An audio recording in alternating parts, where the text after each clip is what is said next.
David said with concern, "So, Sam, tell me again about Lily."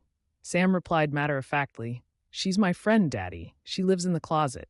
David glanced nervously at the closet. He swallowed hard and tried to keep his voice steady.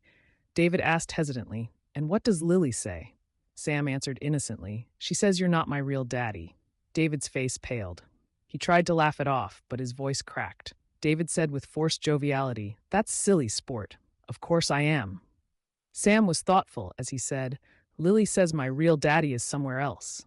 David mumbled to himself as he scrolled through an online forum about imaginary friends. David muttered in frustration, "Shared delusion, childhood trauma, it doesn't make sense." He found a birth certificate and stared at it, his breath catching in his throat. Sarah, worried, asked, "You haven't slept, have you? This is getting, so you just let me believe he was mine? You let me raise another man's son?" David demanded. He said, "He needed a father, David, and you were there. You loved him. That's all that mattered," Sarah said, her voice full of emotion.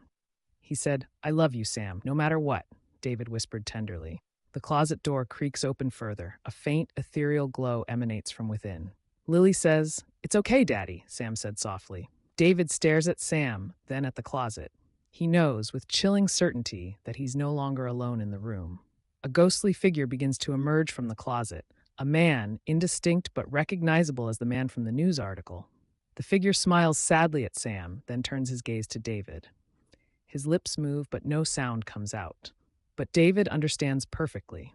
The ghostly figure, "This is getting out of hand, David," he said. "She's filling his head with lies, Sarah, about me, about us." He said, "David, imaginary friends are normal. It's a phase."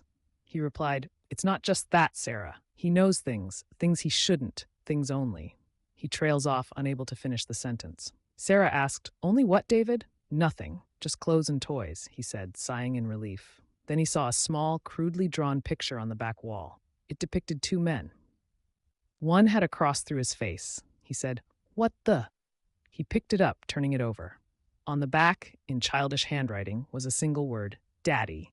A chilling realization washed over David. He said, "This can't be. You knew, didn't you? About the other David, about Sam's real father." She replied, "I was going to tell you, eventually. But it was so long ago, and you were so good with it." He looks at Sam, a profound love and a deep sadness filling his heart. He knows he may not be Sam's biological father, but he is his dad. And that's all that matters. "Good night, buddy. I'll always be here," David said, lovingly. "We have to tell him, Sarah. When he's ready," David said seriously. "I know. But for now, he needs to feel safe," Sarah assured. The house is quiet now, but in the silence, there's a feeling of peace, as if old wounds have begun to heal and new bonds have been forged. "We'll get through this. Together," David said, hopefully.